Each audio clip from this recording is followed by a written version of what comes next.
দেখো, আমরা এখানে একটা অঙ্ক নিয়েছি যে 25 ডিগ্রি সেলসিয়াস উষ্ণতায় H2O2 বিয়োজন সংক্রান্ত তথ্য কিছু দেওয়া আছে। শূন্য সময় শতকরা বিয়োজন 0, 10 মিনিটে 37, 20 মিনিটে 60, 30 মিনিটে 75।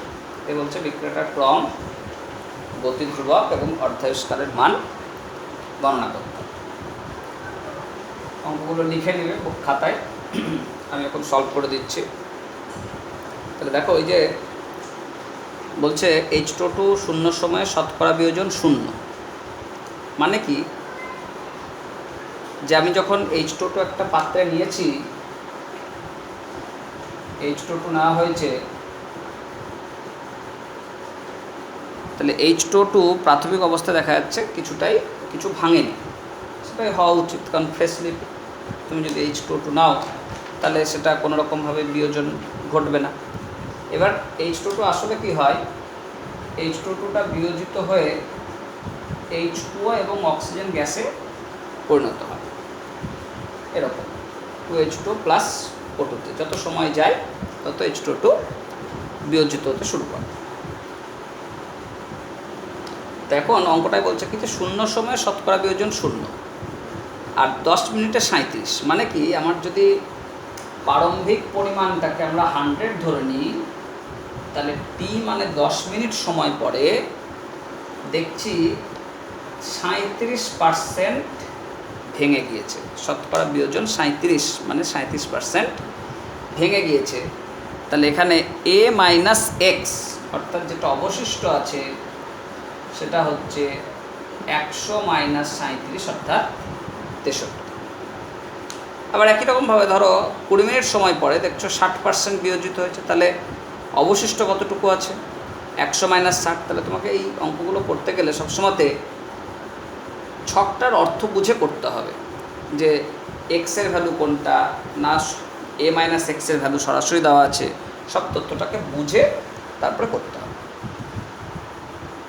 তা কীভাবে সলভ করব, যেটা প্রথম ক্রম বিক্রিয়া না শূন্য ক্রম নাকি? তা জেনারেলি তোমাদের ক্লাস 11-এ যেটা আছে সেটা হচ্ছে শুধু এই 11 বলছি, 12-এ তোমরা পড়ো, শুধুমাত্র ফার্স্ট অর্ডার রিঅ্যাকশানটাই আসবে পরীক্ষা। তার জন্য আমরা ফার্স্ট অর্ডার রিঅ্যাকশানের যে হার সূত্র, সেই হার সূত্রে বারবার বিভিন্ন সময় অন্তর অন্তর তথ্যগুলোকে বসাবো, বসিয়ে দেখব এই হার ধ্রুবকের মান একই আসছে নাকি। তাহলে দেখো, আমরা প্রথম ক্ষেত্রে যখন 10 মিনিট সময় নিচ্ছি তখন এটাকে বলছি কি 2.303/10 log 100/100 মাইনাস 37। তাহলে এটা হিসাব করো, হিসাব করলে দেখো এর ভ্যালু চলে আসবে 0.046। এবার তুমি 20 মিনিট পরে যে পরীক্ষাটা করা হয়েছে তার ক্ষেত্রে আবার হার ধ্রুবক ক্যালকুলেট করো। তাহলে K2 সমান আমি কী পাবো, 2.303/20 log 100/100 মাইনাস 60। কারণ 60% বিয়োজিত হয়েছে, তাহলে অবশিষ্ট হচ্ছে 100 মাইনাস 60। তাহলে এই ভ্যালু বসালেও দেখবে 0.046 এরকম মান আসবে। আবার K3 যদি আমরা ক্যালকুলেট করি, তাহলে 2.303/30 log 100/100 মাইনাস 75, মানে এটাও 0.046। এই ভ্যালুটাই রিপিট করবে বা খুব কাছাকাছি মান একটা থাকবে।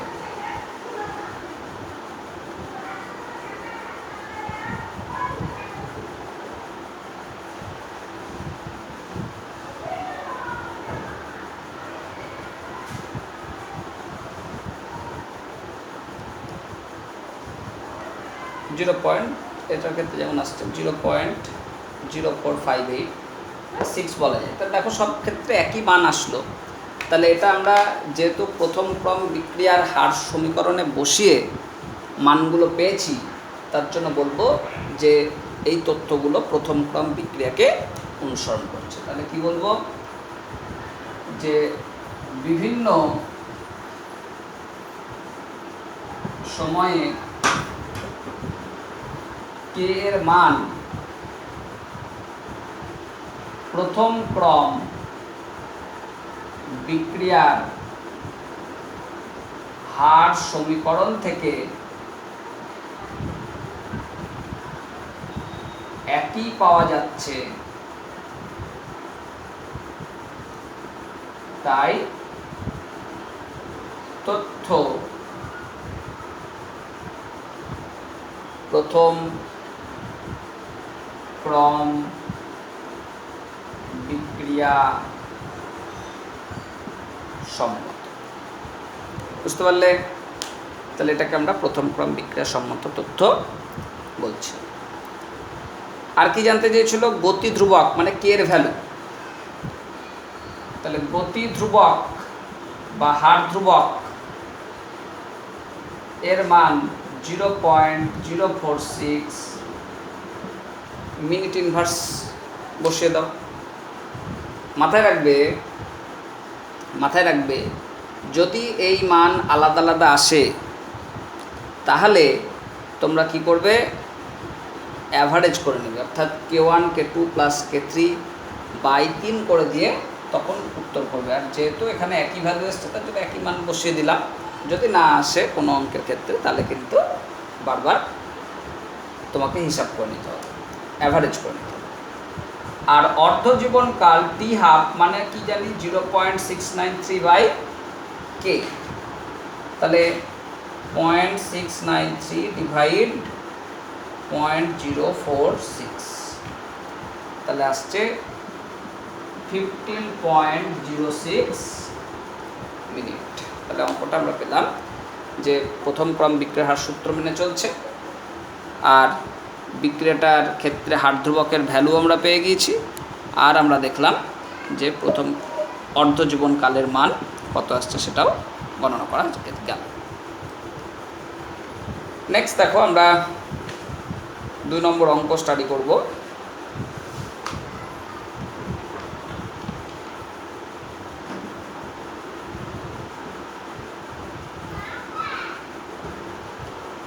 দুই নম্বর অঙ্ক আমরা স্টাডি করব। তাতে বলা হচ্ছে কি এ থেকে বি প্লাস সি এই বিক্রিয়ার তথ্যগুলি নিচে দেওয়া হলো। দিয়ে একটা ছক দেওয়া হয়েছে।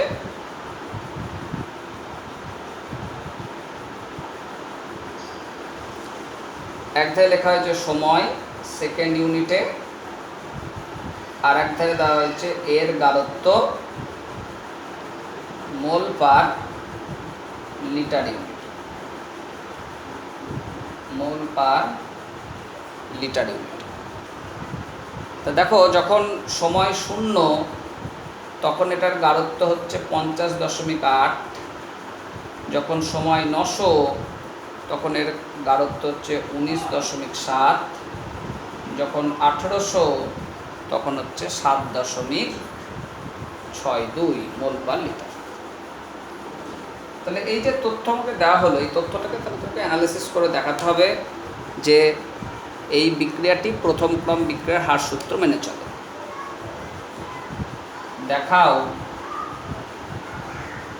দেখাও যে বিক্রিয়াটি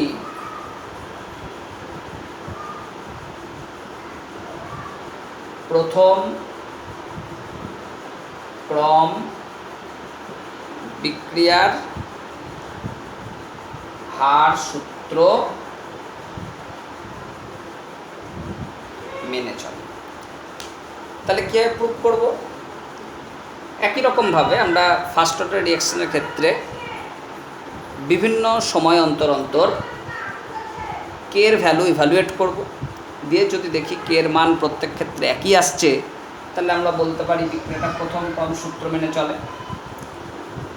তাই তথ্যটা লক্ষ্য করো, বলছে কি 0 সময়ে এর গাঢ়ত্ব 50.8, মানে কি যখন আমি বিক্রিয়কটা নিয়েছি 0 সময় মানে বিক্রিয়া শুরুর ঠিক আগের মুহূর্তে ওর গাঢ়ত্ব হচ্ছে 50 মোল পার লিটার। তাহলে এটাই হচ্ছে ইনিশিয়াল কনসেন্ট্রেশন অর্থাৎ এর ভ্যালু। তাহলে মাথায় রাখবে এ হচ্ছে 50.8। তাহলে দেখো সময় আমার 900 সেকেন্ড চলে গেল। এবার এই যে 19.7টা দেওয়া আছে সেটা কিসের ভ্যালু, এর ভ্যালু না এ মাইনাস এক্সের ভ্যালু, সেটা তোমাকে বুঝতে হবে। অঙ্কগুলো বোঝাটাই আসো। এখানে এই যে 19.7 এটা কার কনসেন্ট্রেশন বলছে, কনসেন্ট্রেশন অফ এ, মানে 900 সেকেন্ড পরে এটা হচ্ছে এ এর অবশিষ্ট গাঢ়ত্ব যেটা পড়ে আছে। তাহলে এ মাইনাস এক্সের ভ্যালুটাই হচ্ছে এখানটায় 19.7। তাহলে তুমি কি করবে, হার সূত্রতে বসিয়ে দাও 2.303/t log a/a-x, তাহলে 2.303/900, তাহলে হবে 2.303/900 log 50.8/19.7। তাহলে আমরা মান কত আসছে দেখে নিই, 2.303/900 ইন্টু লগ 50.8/19.7, এর ভ্যালু আসছে 1.052 ইন্টু 10⁻³ তাহলে এটা হয়ে গেল সেকেন্ড ইনভার্স এককে। এবার দেখো দ্বিতীয় তথ্যটাই, যখন 1800 সেকেন্ড সময় তখন কনসেন্ট্রেশন অফ এ বলছে 7.62, তাহলে টি যখন 1800 তাহলে এ মাইনাস এক্স এটা হচ্ছে 7.62। তাহলে দেখো আমরা K2 সমান 2.303/1800 log 50.8/7.62, তাহলে এই ভ্যালুটা বসালাম। তাহলে 2.303/1800 ইন্টু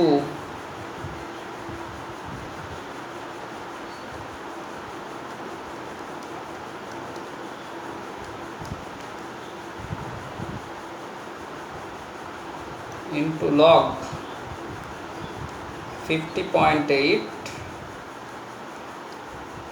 ডিভাইড 7.62, তাহলে এখানে দেখো ভ্যালু আসছে 1.054 ইন্টু 10⁻³ 1.054 ইন্টু 10⁻³। তাহলে দেখো ভ্যালু দুটো কি খুবই কাছাকাছি নিয়ারেস্ট ভ্যালু এসেছে। তাহলে আমরা বলে দেবো অর্থাৎ বিক্রিয়াটি প্রথম ক্রম সূত্র অতএব বিক্রিয়াটি প্রথম ক্রম হার সূত্র মেনে চলে।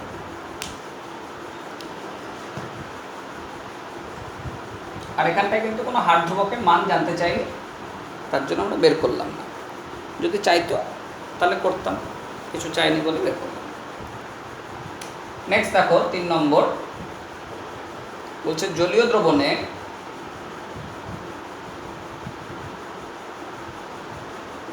H2O বিয়োজন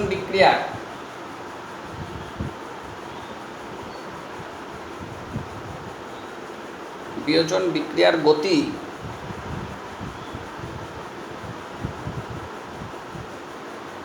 নির্ণয়ের জন্য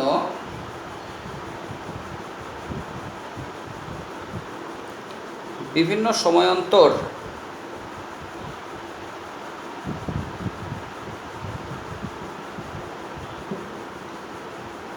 সময়ান্তর নির্দিষ্ট আয়তনের দ্রবণ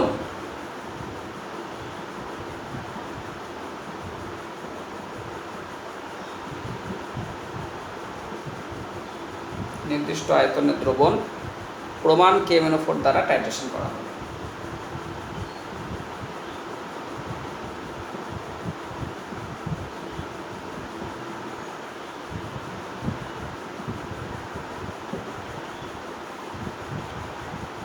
এরূপ একটি পরীক্ষার ফলাফল নিচে দেওয়া হল।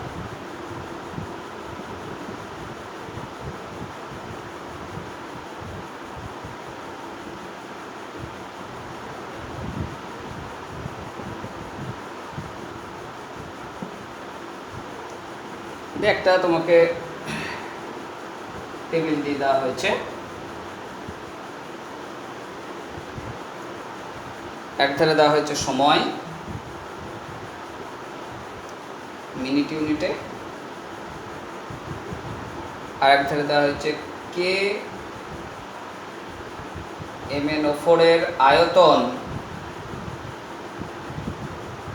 এটা মিলিলিটার একক।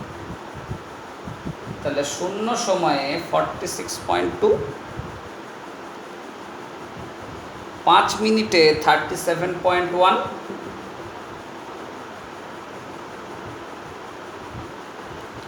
10 মিনিটে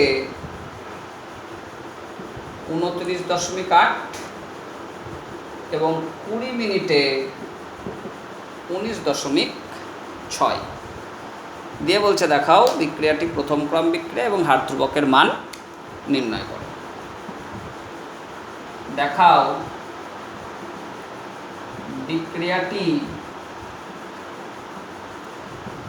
প্রথম ক্রমের বিক্রিয়া ও হার ধ্রুবকের মান গণনা করো। দেখো আমরা কীভাবে প্রবলেমটা সলভ করব, অঙ্কটা লিখে নিও, আমি এখন মুছে দিচ্ছি। যে সলভের বিষয়টা একটু লক্ষ্য করো, এই অর্থগুলো বুঝতে হবে।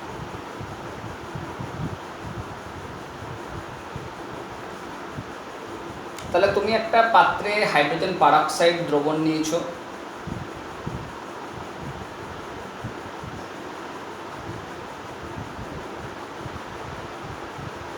এটার মধ্যে একটা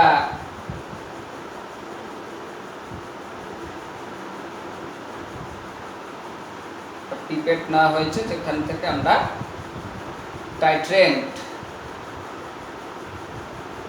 KMnO4 দিচ্ছি।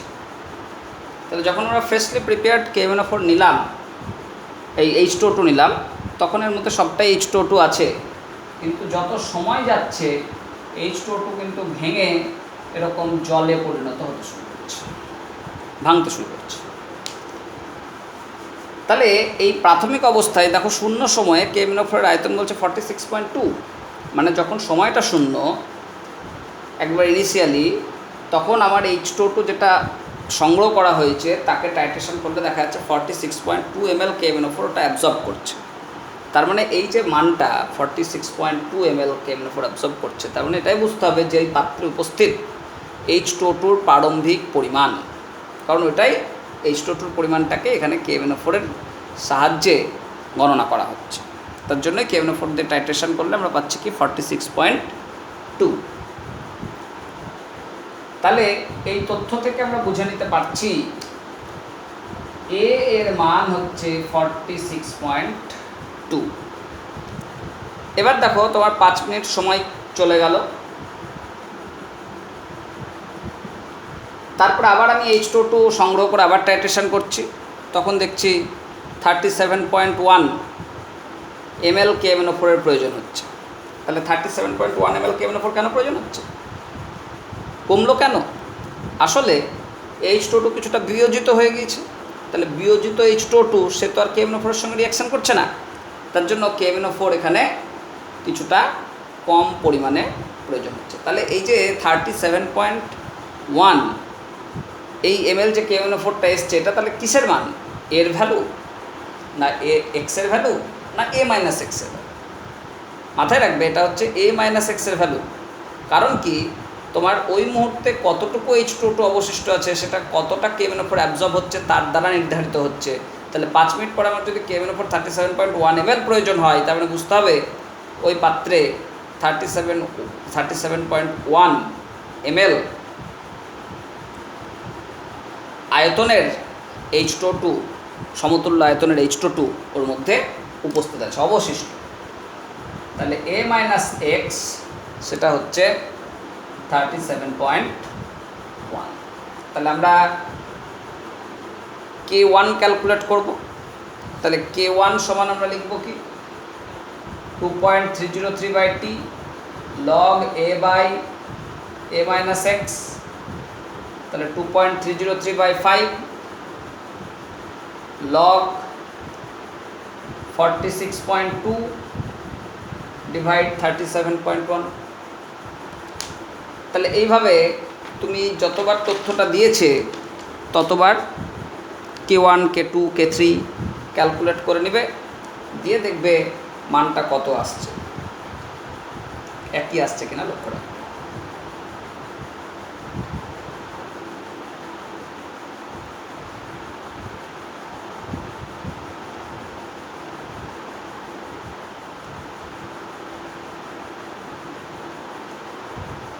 তাহলে ভ্যালু আসলো 0.0438 0.0438। তাহলে একই রকমভাবে আমরা K2 ক্যালকুলেট করব। যদি আমরা সময়ের জায়গায় 5 মিনিটের জায়গায় 10 মিনিট বসি, তাহলে log 46.2 ভাগ 29.8। তাহলে 2.303 ভাগ 10 ইন্টু log 46.2 বাই 29.8। তাহলে দেখো অলমোস্ট সেম ভ্যালু 0.043, এইটা একই ম্যান এসছে। একই রকমভাবে তুমি K3 ক্যালকুলেট করো, তাহলে 2.303/20 log 46.2 ভাগ এখানটায় 20 মিনিট পরে দেখো অবশিষ্ট পরিমাণ হচ্ছে 19.6। তাহলে 2.303 ভাগ 20 ইন্টু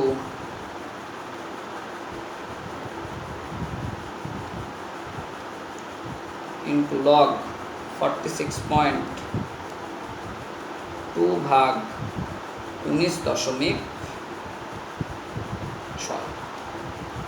তাহলে এখানেও দেখো মান আসলো 0.0428, একটু আলাদা এসছে। তো যাই হোক অলমোস্ট সেম এসছে। তুমি যদি প্রথম দুটো ডিজিট দেখো 0.04 সবগুলোরই এসছে, তাহলে আমরা বলে দেবো কি, অতএব বিক্রিয়াটি প্রথম ক্রম বিক্রিয়া হার সূত্র মেনে চলছে, বা প্রথম ক্রম বিক্রিয়া। অতএব বিক্রিয়াটি প্রথম ক্রম এর বিক্রিয়া। এবার দেখো আমাদের যখন এই হার ধ্রুবক ক্যালকুলেট করতে হবে, যেহেতু মানগুলো সব ক্ষেত্রে সমান আসেনি, তার জন্য অ্যাভারেজ করে 0.0438 প্লাস 0.0438 প্লাস 0.0428/3 হিসাব করলে দেখো আসছে 0.0434 এত মিনিট ইনভার্স।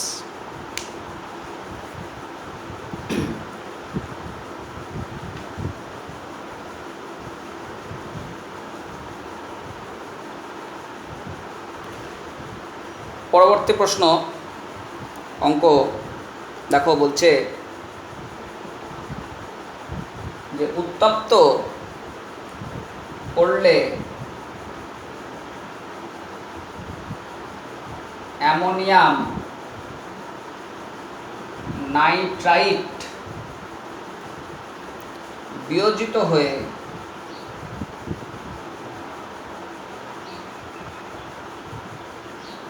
বিয়োজিত হয়ে নাইট্রোজেন গ্যাস উৎপন্ন করে। আর বিভিন্ন এই বিয়োজন চলাকালীন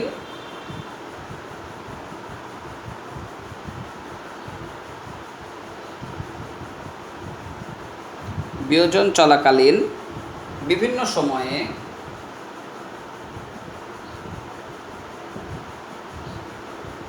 N2 গ্যাসের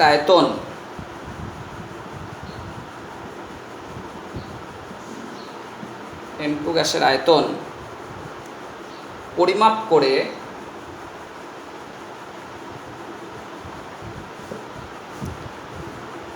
বিক্রিয়াটির গতি পরিমাপ করা হয়।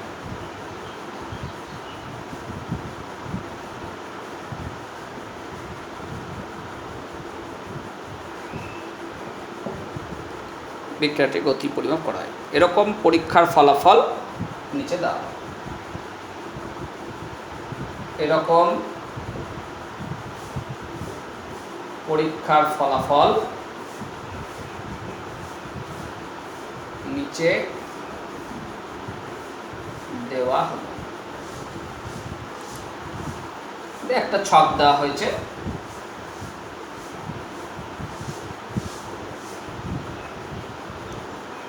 একধারে সময় যেটা মিনিট এককে দেওয়া হয়েছে, আর নাইট্রোজেনের আয়তন যেটাকে মিলিলিটার এককে দেওয়া হয়েছে। 10 মিনিটে আয়তনের ভ্যালু দেওয়া আছে 6.25। 15 মিনিটে দেওয়া হয়েছে 9.00, 20 মিনিটে 11.40, 25 মিনিটে 13.65, আর অসীম সময় ইনফিনিটি সেখানে হচ্ছে 35.05 দিয়ে বলছে প্রমাণ করো বিক্রিয়াটি প্রথম ক্রম বিক্রিয়ার হার সূত্র মেনে চলে।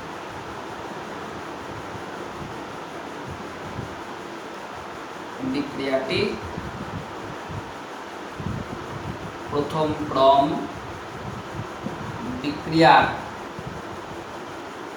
হার সূত্র মেনে চলে। কীভাবে প্রুভ করব? এই তথ্য কিন্তু অ্যানালিসিসটা বুঝতে হবে। অঙ্কটা খুব একটা জটিল কিছু না, তথ্য অ্যানালিসিসটা বুঝতে হবে। অঙ্কটা লিখে নেবে। আমি এখন মুছে দিচ্ছি, মুছে দিয়ে আমি তোমাদের সলভটা দেখিয়ে দিই, তারপরে তোমরা তথ্য অ্যানালিসিসটা কীভাবে করবে সেটাই বোঝার।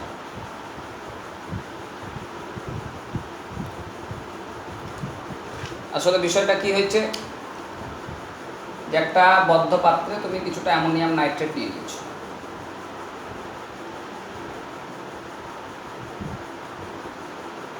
Ammonium nitrate NH4NO2 ammonium nitrate, বুঝতে পারলে? এবার এটাকে তাপ দিচ্ছি, তাপ দিলে অ্যামোনিয়াম নাইট্রেট ভাঙছে, এরকম বিক্রিয়া হয়। N2 প্লাস 2H2O, সেই নাইট্রোজেন গ্যাস এখান দিয়ে নির্গত হচ্ছে। নির্গত হওয়ার পরে একটা গ্যাস জারে এই নাইট্রোজেন গ্যাসকে আমরা সংগ্রহ করছি। তাহলে এখানে হিট দিচ্ছি, নাইট্রোজেন গ্যাস উৎপন্ন হচ্ছে, নাইট্রোজেন গ্যাস এখানে জমা হচ্ছে। এই হিট দেওয়ার সময় অন্তর অন্তর এই তথ্য দেওয়া হচ্ছে। কীরকম? যে তুমি যদি 10 মিনিট হিট দাও তাহলে দেখছো 6.25 ml নাইট্রোজেন জমা হচ্ছে। তুমি যদি 15 মিনিট হিট দাও তাহলে 9 ml জমা হচ্ছে। 20 মিনিট হিট দিলে 11.40 ml যুক্ত জমা হচ্ছে। 25 মিনিট হিট দিলে 13.65 ml জমা হচ্ছে। এরপর আর তথ্য দেওয়া নাই, সময় দেওয়া নাই, এরপরে একবারে সরাসরি ইনফিনিট। এই ইনফিনিটের মানে বুঝতে হবে। এটা মানে হচ্ছে তুমি 25 মিনিট, 30 মিনিট, 50 মিনিট, 60 মিনিট এইভাবে হিট দিচ্ছ, আস্তে আস্তে আস্তে আস্তে নাইট্রোজেনের পরিমাণও বাড়ছে। ধরো এইভাবে হিট দিতে দিতে তুমি দীর্ঘ সময় ধরে, ধরো 5 ঘন্টা ধরে হিট দিচ্ছ, ততক্ষণ পর্যন্ত দেখছো বাড়ছে, আস্তে আস্তে বাড়ছে, দিয়ে এই 5 ঘন্টা পরে দেখছো যতই আমি হিট দিই, যতক্ষণ ধরে এবার হিট দেওয়া হয়, আর কিন্তু নতুন করে নাইট্রোজেন গ্যাসের আয়তন বাড়ছে না। তাহলে আমরা এখান থেকে কী বুঝতে পারছি? এখান থেকে বুঝতে পারছি যে এই অ্যামোনিয়াম নাইট্রেটের মধ্যে যতটা নাইট্রোজেন গ্যাস ছিল, উৎপন্ন করার ক্ষমতা ছিল, সম্পূর্ণটাই কিন্তু নির্গত হয়েছে। তাহলে এই ইনফিনিটি টাইমে আমরা যে নাইট্রোজেনের আয়তনটা পেয়েছি সেটা হচ্ছে অ্যামোনিয়াম নাইট্রাইটের মধ্যে উপস্থিত সর্বোচ্চ পরিমাণ নাইট্রোজেন, অ্যামোনিয়াম নাইট্রাইটের মধ্যে উপস্থিত সর্বোচ্চ পরিমাণ নাইট্রোজেন, এই কথাটা বুঝতে হবে। মানে এই ইনফিনিটি টাইমে যেটা দেওয়া হয়েছে সেটাই হচ্ছে আসলে ইনিশিয়াল কনসেন্ট্রেশনের পরিবর্তে, অর্থাৎ এর পরিবর্তে বসতে পারবে। এটাকে ভি ইনফিনিটি বলা হয়, আয়তনের ক্ষেত্রে এটাকে ভি ইনফিনিটি বলা হয়। ভি ইনফিনিটিটা মানেই হচ্ছে সর্বোচ্চ আয়তন, অর্থাৎ এর পরিবর্তে আমরা বসাতে পারব। তাহলে দেখো আমরা আবার একই রকমভাবে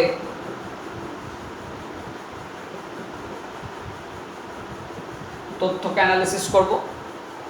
তাহলে 2.303/10 log 35.05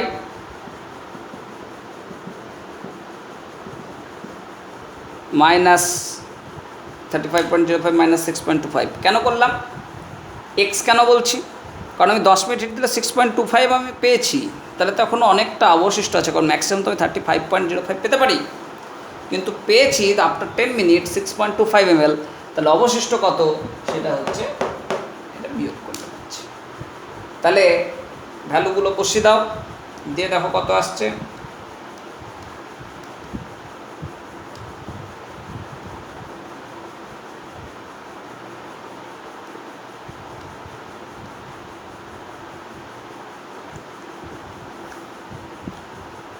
(35.05)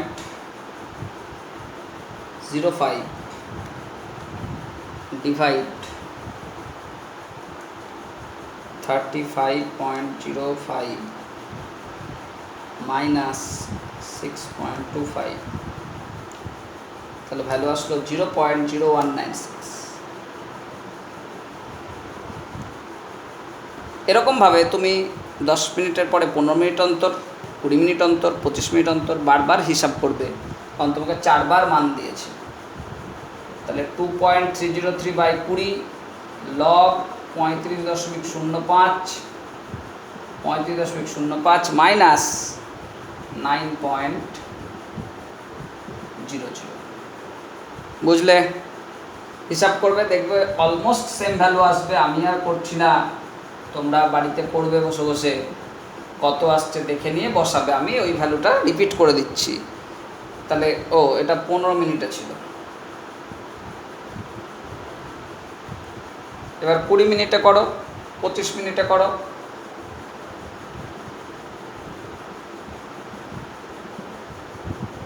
(11.40) 0.0196। K4 বের করো, 2.303/25 log 35.05 মাইনাস 13.65, 0.0196। প্রত্যেক ক্ষেত্রে দেখো কাছাকাছি এরকম মান আমরা পাবো। তাহলে কাছাকাছি মান পাচ্ছি মানেই বুঝতে হবে যে এটা প্রথম ক্রম বিক্রিয়ার হার সূত্র মেনে চলছে। অতএব বিক্রিয়াটি প্রথম ক্রমের। আর এখানে দেখো হার ধ্রুবকের মান আমাকে জানতে চাইনি, তার জন্য বের করছি না। যদি জানতে চাইতো তাহলে তোমরা কি করতে, এর একটা অ্যাভারেজ ভ্যালু ক্যালকুলেট করে দিতে। জানতে চাইনি যেহেতু কিছু করলাম। আর একটা সিমিলার টাইপের অঙ্ক আমি তোমাদের দিয়ে দিচ্ছি। তোমরা বাড়িতে সলভ করবে। অঙ্কটা লিখে নাও। বলছে 44 ডিগ্রি সেলসিয়াস তাপমাত্রায় CCl4 মাধ্যমে N2O4 গ্যাসের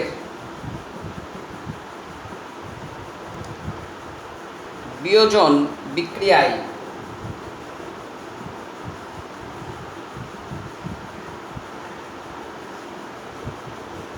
প্রাপ্ত ফলাফলগুলি নিচে দেওয়া হবে।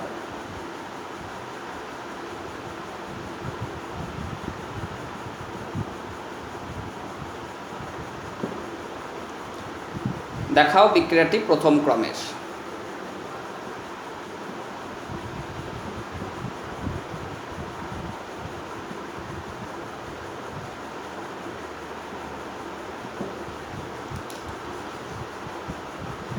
দিয়ে একটা ফলাফল ছক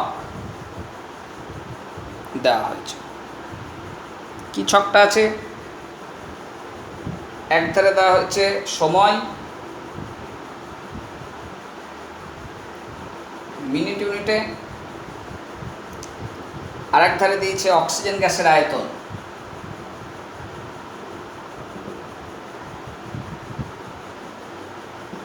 ml ইউনিটে। তাহলে 20 মিনিট সময় তখন হচ্ছে 11.40, 30 মিনিট সময় তখন হচ্ছে 15.53, 40 মিনিট সময় তখন 18.50, আর ইনফিনিটি সময় তখন 34.75। তাহলে এই অঙ্কটা, চারের অঙ্কটা অনুরূপ অঙ্ক। আমি এখন আর সলভ করে দিচ্ছি না, তোমরা বাড়িতে সলভ করে নেবে, নিশ্চয়ই পেরে যাবে।